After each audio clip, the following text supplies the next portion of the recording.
everyone, welcome back to another EU4 time-lapse. So I have basically taken decimals from the Curia and just moved them over. So rather than 1 diplomat, you get 10. Rather than 10 stability, you get 100. Rather than 1 prestige, you get 10. Rather than, 20% advice, you get 200.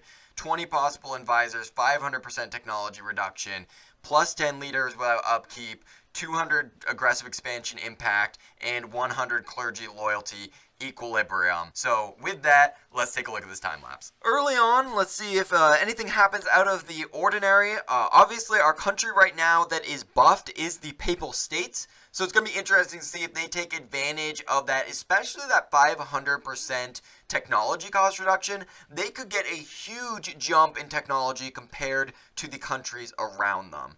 Muscovy has eaten Novgorod. That is not surprising. That happens like 10 games out of 10. I really want to see a game where Novgorod just turns it around without any buffs, without anything crazy happening. Novgorod somehow manages to take out Muscovy, but we'll probably have to buff them in reality to make that happen.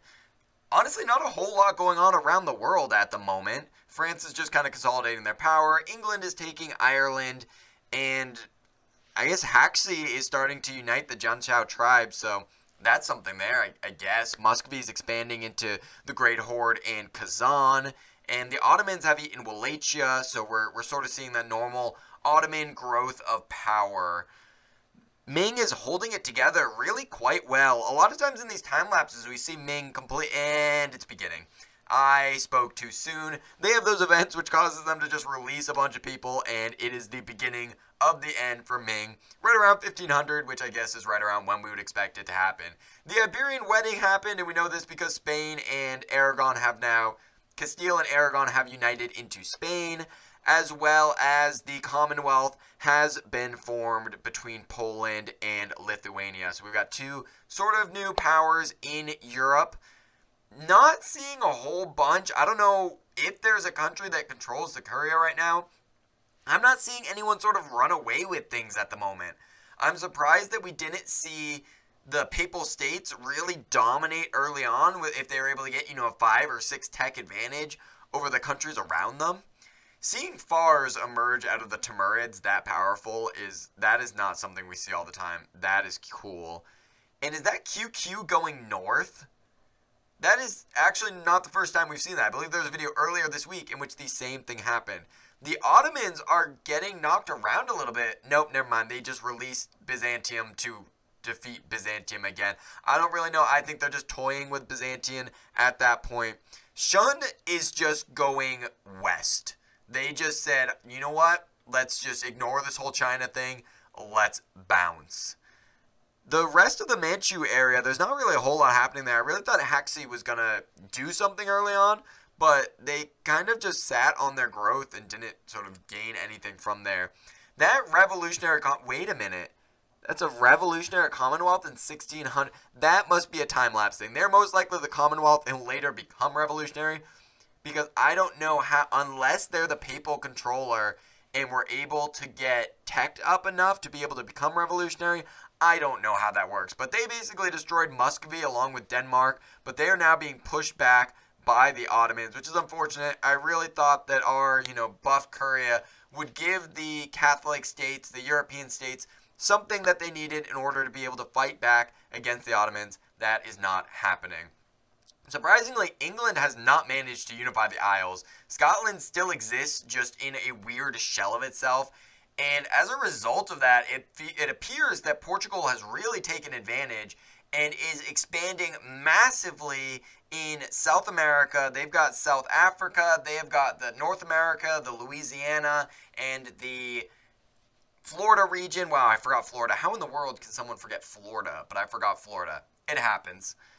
The Orient, I thought for a second it looked like they were starting to push into China, but I think it was just their name moving. It got, got a little stiff and was like, we haven't done much, so let's, shimmy around a little bit here. I believe in northern Italy, that might be Tuscany.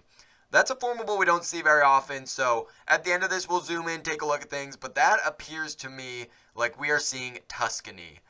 This Portugal right now, and I'm curious, maybe Portugal is the one who got the buffs, if Portugal is the one who became the Curia controller, because they are pushing Spain out of Iberia.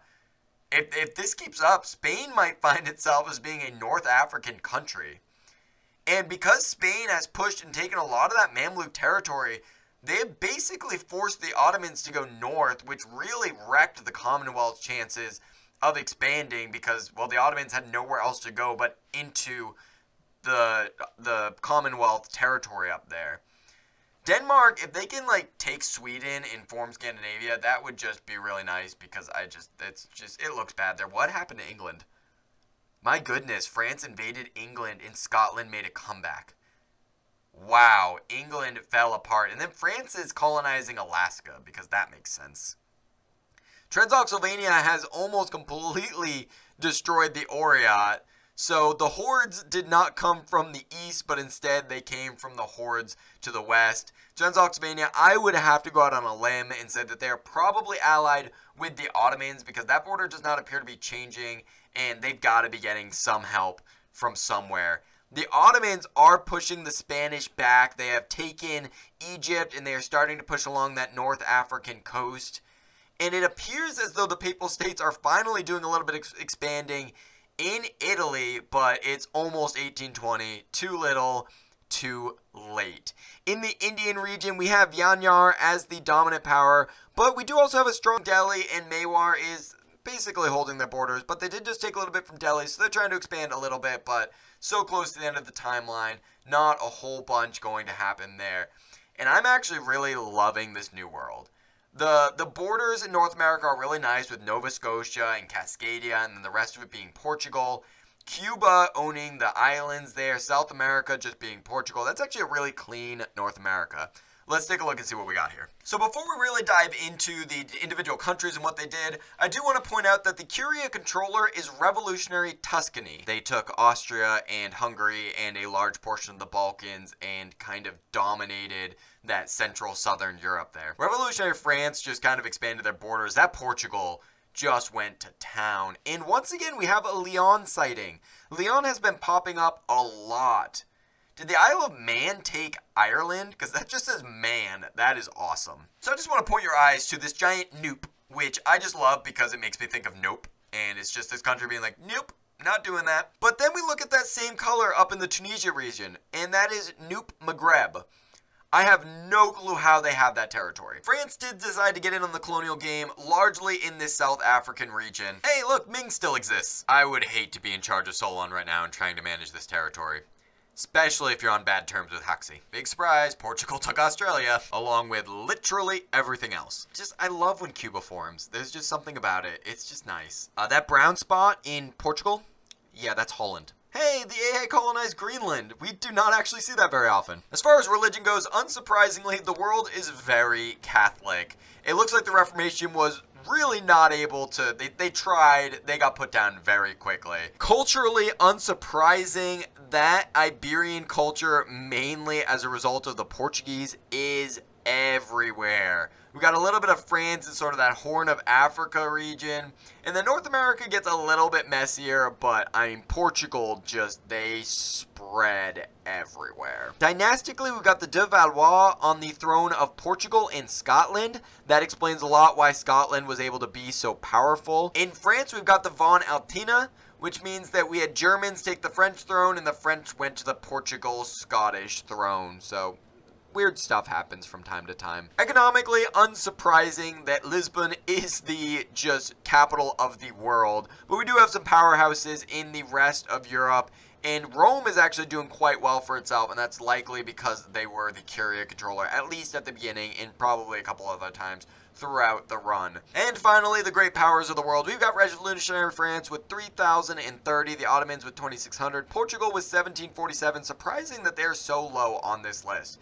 Myanmar with 1,518, Denmark with 1,321, Portuguese Mexico, which I did not realize was an independent country, with 1,129, Revolutionary Tuscany with 1,000, and New Portugal with 971. So really, if you take all of Portugal's holdings, they have 3 of the 8 top spots and have more development than Revolutionary France. So, I don't know. Portugal seems like they ended up on the top to me. And with that, thank you guys so much for watching. If you're new, do make sure to hit that subscribe button. And if you're not new and you've just been watching for a while, do make sure to hit that subscribe button. It's really simple. It's right there. It just takes a click. I know I a lot of times forget to subscribe to the channels that I watch a lot, but I'm trying to do it more now to support other creators who are out there. So hit that subscribe button, hit that like button, and I'll see you guys in the next one. Wreath out.